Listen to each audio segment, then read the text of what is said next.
tuli wano ku A+ tuli mu kuteekateeka tulabe nga tutwala bode ya muganda waffe ku kyalo. So saawa 8 tugenda kuba mu kuziika kubanga twatuuse e Kampala saawa 11 nga bukya ne tuleeta muganda waffe nga balina okukola postmortem Mulago.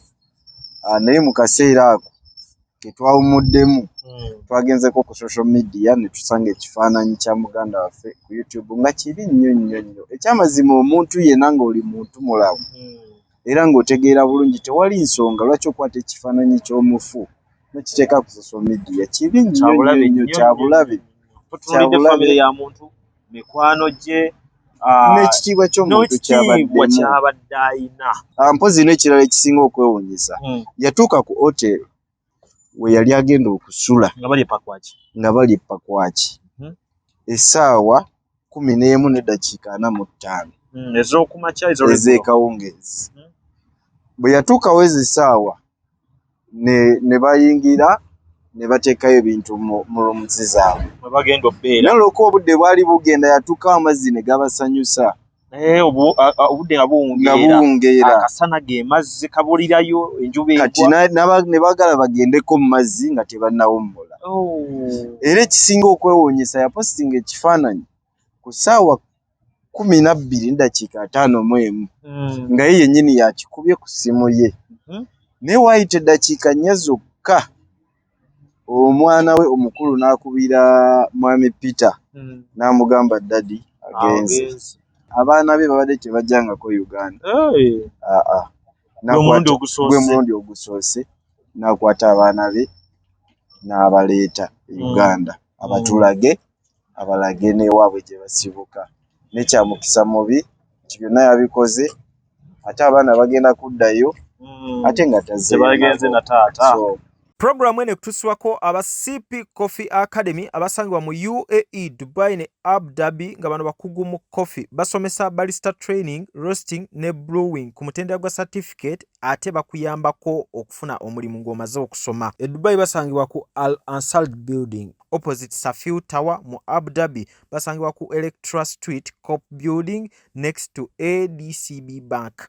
Abeetaaze osobola bakubira ku namba z'essimu eziri wansi awo kossa ne website yaabwe. Kisitu Electronics batunda solar panels sizes zonna ku bbeeyi yonna, amasimu agatayitamu mazzi, flat screens eziriko ne kalonda w'amasannyalaze erina ow'enjawulo. Ojja funa ekirabo gwe anaabeeyuna ku Hanifa Towers ne ku namba y'essimu nga woogiraba obakubireko oba waweereze WhatsApp. Ziwa and Sons suppliers w'ebikozesebwa mu kisenge ng'ofuula ekisenge kye ekyenjawulo kirabike bulungi. Gula amasooka amalungi, bed cover, duvet, mosquito nets, towel ne kalonda yenna agwa mu kkoero. Basangibwa ku Mukwana Arcade ne namba y'essimu weeri wansi awo. Ayagala okusala weight omugejjo okufuna 6 packs okukuma omubiri gwo nga guli fit n'okuguzimba, noonya omwami Roy Mubiru ku YouTube olabe videos ez'enjawulo ng'asomesa era ng'abuulira abantu engeri gye mulina okuba nga mukuumamu emibiri gyammwe n'emmere gye mulina okubeera nga mulya. Subscribinga ate era munoonye ne ku namba y'essimu awo ayongere okubeera ng'akubuulira ky'olina okuba ng'okola. Arapex Tire Adhesive and Grout eri ayagala okusiba tayo ze zinywere mu ddiiro ku lubalaza mu kisenge oba mu kinaabiro, oli wa ddwaliro, oli wa arcade oba ekifo kyonna kyoyagalamu obugumu obw'enjawulo olw'ekirungo ekiteekebwamu. Amwetaaze genda mu hardware ekuliraanye Sidin Tile Center ku Salama Road kossa n'ennamba z'essimu nga wooziraba wansi awo ku screen yo. Bakubireko tojja kwejjusa.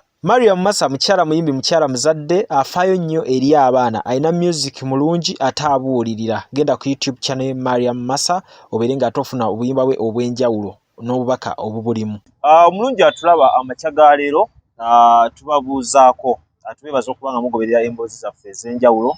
We twogerera tuli ku A+ Funeral Home wano e Mengo era nga tukyali ku nsonga za muganda waffe eyatufuddeko. Abasinga munne bamuwadde erinnya ery'Omugole eyakoze omukolo gwa kawumbi kati kyekiri mu kibuga Kampala. Naye nga gwendi naye wano mu bifaananyi y'omwami Ssebuguzi abasinga gwe mumanyi nga Jeje owa Jeje Events, munywanyi w'omugenzi era kati wano wetwogerera oba muganda w'omugenzi kubanga byonna muzze mutambulira wamu paka ate na wano mukumusibula ndaba nti wooli nnyo. Amakyago gafaanana gatya okusookera ddala? Ekyamazima akaseera kano kazibu nnyo ke tulimu era ku lunaku lwa leero lwensobodde ofuna obuvumu okuyimirira okwogerako n'omuntu yenna.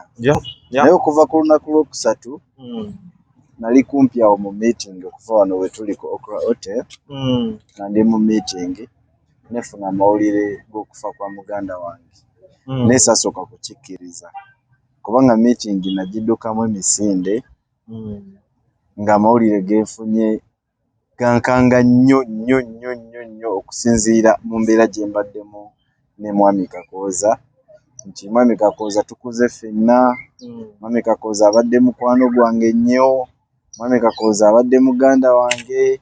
So kyempise mu kaseera kano okuva ku lwokusatu okutuuka olwaleero kabadde kaseera kazibu nnyo, naye nze nga omusajja omusiraamu neebaza Allah kuba bulamu bwa muganda wange bamutuwadde, ate era neneyongera okwebaza Allah natusobozesa okuzuula bbode ya muganda wange kubanga ekyamazima atatuuseeko gye twabadde pakwaki wabadde wantu wazibu nnyo nti amazzi gatambula ku sipiidi y'ekika ekya waggulu nga tetulina na ssuubi nti tusobola omufuna, naye Allah yatusaasidde era tubadde ffenna mu ssaala nga tugezaako okwegayirira Allah atusaasire at least tufune muganda waffe tumuziikeko. So amakya ga leero ngezezaako okwegumya okutuuka wano okusinziiramu ebyo byempiseemu nenzija nga nzikiriza mpola nti okufa kubeera kufa ate akaseera bwe katuuka kabeera katuuse. Naye muganda waffe yatugenzeeko, mukwano gwange yatugenzeeko, akaseera ketulimu mu kaseera kano kazibu, naye tulina kukuuma, tetulina kyakukola. Mu mbeera eno njagala nakino tukiyiseewo. Waliwo abali mu kukozesa obubi omutimbagano, bamu bakyeralinze ku bifaananyi by'omugenzi. Ekintu ekyo si kirungi, era tusaba yenna alina ekifaananyi ky'omugenzi nga tusinziira ku mukutu guno omunene mu mbeera ey'empisa n'okuddayo tubeeremu ak'obuntu. Tewali lwaki okwata ekifaananyi ky'omuntu n'okiteeka ku social media.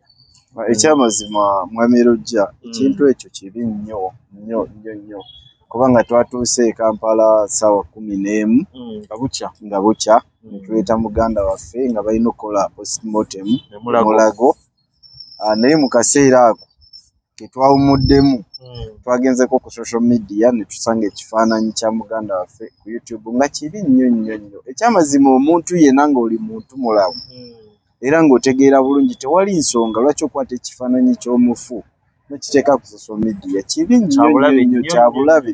Tutunuulidde famire ya muntu, mikwano gye, n'ekitiibwa ky'omuntu kyabadde ayina. So ekintu ekyo kibi nnyo. Abakozesa emitimbagano mu mbeera eyo bannange tubasaba mubeereemu ak'obuntu, era neegayirira omuntu yenna ayina ekifaananyi ekyo bambi temuddamu kupostinga kifaananyi kya muganda wange, mbegayiridde. Manyi omukolo gubeera muwanvu nnyo guno ogw'okuwerekera omugenzi. Ndowooza guno omukisa gwenfunye sooka oddemu onkubiremuko ku kifaananyi ku mbeera ya omukolo gulimu enteekateeka guno ogwogeza abantu ogw'amakati. Sooka onzirizeemu kawe mabega kyali kitya nga muguteekateeka ne muganda wo? Omukolo ogw'embaga ssebo mukama wange, amazima akaseera kano kabi nnyo okubeera nga muganda waffe afudde nga twakamala omukolo. Okuva mu mwezi gw'okubiri omwaka guno gwennyini twatandika okutuula n'omwami gwe bayita Peter nga tuli abantu babiri ne tutandika okwagala okupulaninga omukolo ogwa muganda waffe nga bwe gunaabeera, nga tusiga ebifaananyi naye nga si bya ddala eby'omukolo nga bwe gunaabeera okutuuka ku lunaku nga 6 omwezi guno gwennyini omukolo lwe gwaliwo ekifaananyi kye twali twagala ne kivaayo. Omukolo ogwo twaguwa obudde bungi, twateekamu amaanyi mangi, kwalimu okuyiiya kungi. Nze kennyini akuli wano mu maaso nga bwe mulaba omukolo bwe gwatambula, production yonna nga bwe yali, ekintu kyokka kye saalimu kwali kulya eby'emmere n'okwambala kw'omugole, byonna juice byonna okuva ku tent, production yonna nga bwe yali ey'omukolo. Nze eyali tulanawo gwo mukolo nga JJ events era abantu bonna bateekateeka omukolo ogwo abanyambako bali mu ngalo zange era nga kyempulaninga nti kino wano wenkyagala bwe kyali naye nga nkozesa amaanyi nga njagala kusanyusa muganda wange. Abantu bangi abalina mikwano gyabwe oba abalina bakama baabwe oba abalina baganda baabwe ng'asobola okukuwa ssente ze nakugamba ntegekera ekintu oba nzimbire ennyumba n'otakola ekyo n'otoolako n'okumpanyako. naye muganda wange yakomawo wano nga wabula ewiiki emu omukolo gutuuke nga naye alina okweteekateeka ng'omuntu yali tatunuulidde bya mukolo naye nga yatwesiga essente zonna ezagenda mu mukolo ogwo zayitako mu mikono gyange kuba mwami Bugembe Peter yazirisivinganga nezijja naye tewaliwo olunaku be baŋŋambako nti tulage ku risiiti oba ey'omuyimbi wakola ki ky'olina kukola owa tenti oba omufumbi bankwasanga essente mwami Peter n'aŋŋamba jjejje omukolo gwa muganda wo bw'onoogutta bw'omanyi ne tuteekamu amaanyi ne tuteekamu okuyiya kungi nga njagala kusanyusa muganda wange asobole okufunamu ekyo kye yali ayayanira. Allah n'atusaasira buli kimu ne kibeera perfect buli kimu ne kitambula bulungi twategeka okukyala kwali kulungi nnyo ne tugenda mu kwanjula kwali kulungi nnyo ne tujja mu mbaga nga buli kintu kyonna kitambula bulungi n'ekyomukisa omubi essanyu lye tubadde nalyo oluvannyuma lw'okumaliriza omukolo nga tulaba nze ne mwami Bugembe Peter bye tukoze byeyo ebisanyusizza muganda waffe mukwano gwaffe ate ne tufuna akaseera kano kibi nnyo mawulire mabi nnyo tuli mu kwennyamira naye newankubadde tulumwa naye tusaasira abaana omukyala tulina jjajja abadde yeesigamye ku Kakooza akaseera kazibu nnyo tetulimu naye ate waliwo ebiri emabega bingi ebigenda okubonaabona. Ekintu kyendi mu kwebuuza manyi n'abantu bakyebuuza eyo bwe tutunula ebifaananyi by'omukolo nga bwe gwatambula ne ssente ezaaguteerwamu muri bwe mwali mukwataganyeeko n'omugenzi manyi bagambe ennaku zaffe ezo ezisembayo waliwo obubonero obuba bweraga olinako obuba osobola okujjukira mu nteekateeka n'ogamba oba wano yali akuba indikeeta nti zaali bennaku ze. Ekyamazima ekyo nze ku sayidi yo sobola kutunulayo olw'ensonga mwami Kakooza abadde musajja musanyufu ebbanga lyonna naye nga bwe twamulabaawo mu vidiyo fe abamulayo mu vidiyo ye musajja ayogera ekintu nga bwe kiri n'akugamba ekyo kye njagala n'ogezaako munnyonnyola bw'aba nga yakutegeera akuwuliriza naga bw'otyo bw'oteesezza tugende n'ekyo ky'ogambye bwe kiba kinaavaamu nga bwe njagala. So tubadde mu ssanyu okuva lwe yajja wano tubadde tuteranga okusinkaganako ennaku ezimu ne tubeera mu meeting naye olw'okuba yatwesiga tumutegekera omukolo ye abadde mumativu nga naye alina ebibye by'alina okukwasaganya nga ye omuntu naye ng'ebyomukolo tabiriimu ng'era ali free ne tutegeka buli kimu nga we mulabirako abeera musanyufu nga tosobola na kulowooza nti mu butuufu kati mu kaseera kano anyiize ekyo tekibaddeyo era sikirabyeko wabula bwe nziza akatambi emabega ku ssanyu eribaddewo n'abantu ababadde tebamusemberera essanyu lye yabalaga osanga bambi yakomawo nga Allah amugamba ddayo siibule ku bantu kubanga ekyamazima abantu abalaba omukolo ogwo oba banafuna chance nemuddayo nemugutunulamuko omusajja ali musanyufu nnyo ekyokubiri yateekamu ssente ennyingi ekyokusatu n'akwata famire ye abaana be babadde tebajjangako Uganda gwe mulundi ogusoose n'akwata abaana be n'abaleeta Uganda abalage n'ewaabwe gye basibuka n'ekyamukisa mubi nti byonna yabikoze ate abaana bagenda kuddayo ate nga tebagenze na taata. So waliwo ensonga lwaki yakikola bw'atyo ebyo Allah yamanyi. So tujja kwongera kusabira mugenzi Allah amuwummuze mirembe ebyo byonna ebyamusobako amusaasire bw'aba alina gwe yanyiiza amusonyiwe bw'aba ayina yamunyiiza naye amusonyiwa awumulebire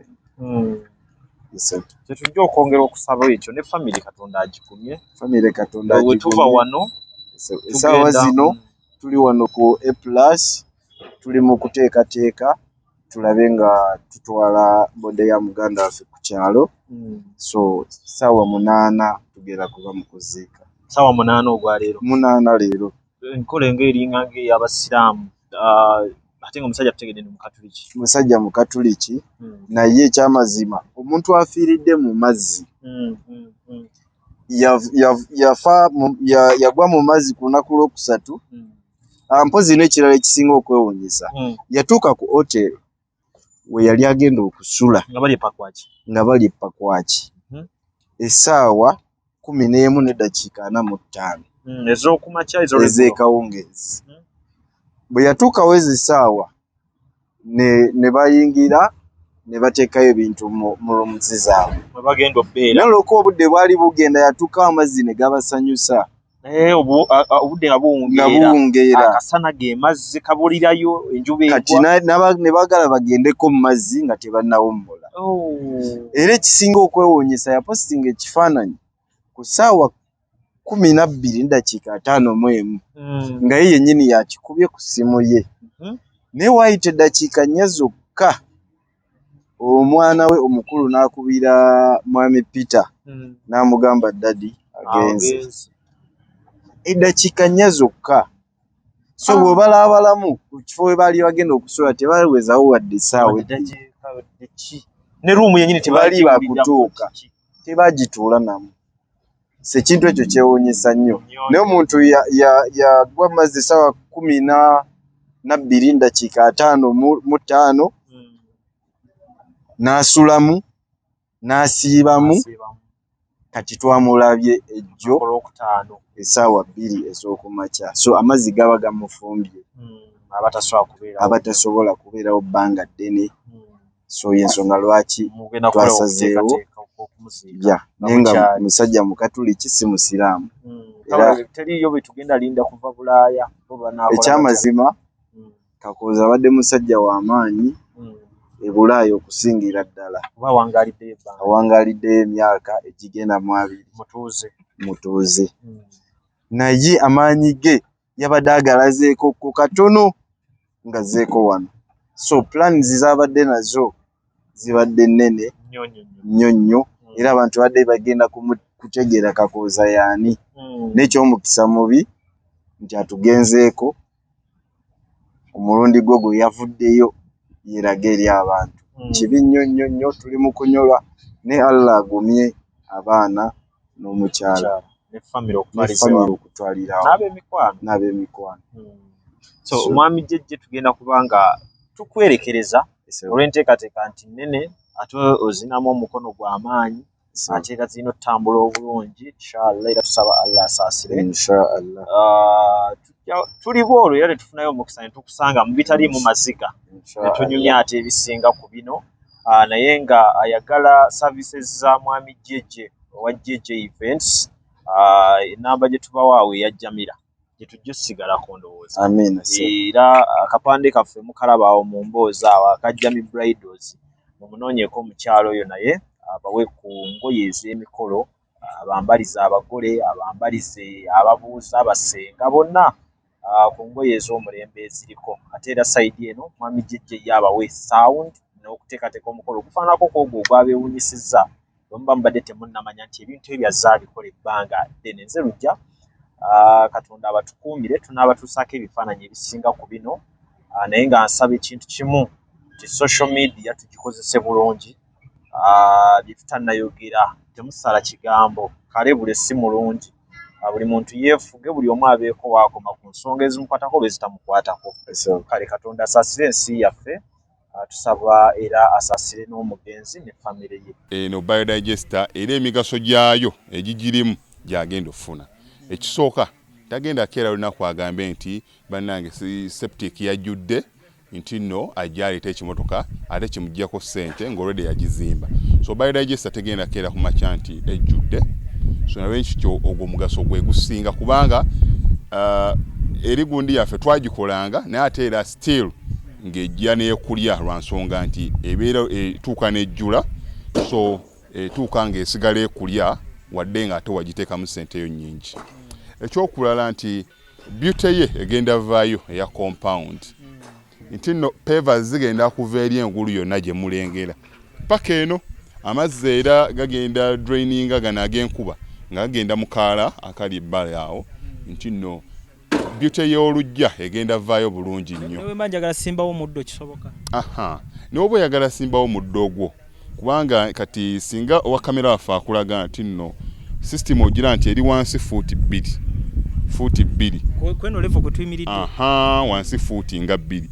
So omuddo kakube guyina emirandira gitya guba gujja mmera. Yes. Bannange tetukolera bagagga bokka. Ate era tetusijja bayita baavu. Omuntu wa wansi omufuna mpola. Fenna gye tuggwa. Nange ndi mufuna mpola. So sikolera bantu sina kika kye ngamba mbuno nno nkolera baneeno. Wabula buli omu nga bwozze bwe tukola ki bwe tukwata. Kati Alihira Holdings Uganda Limited tusangibwa Kamoocha Prince Charles Drive plot 45. Kamoocha we wali offices zaffe.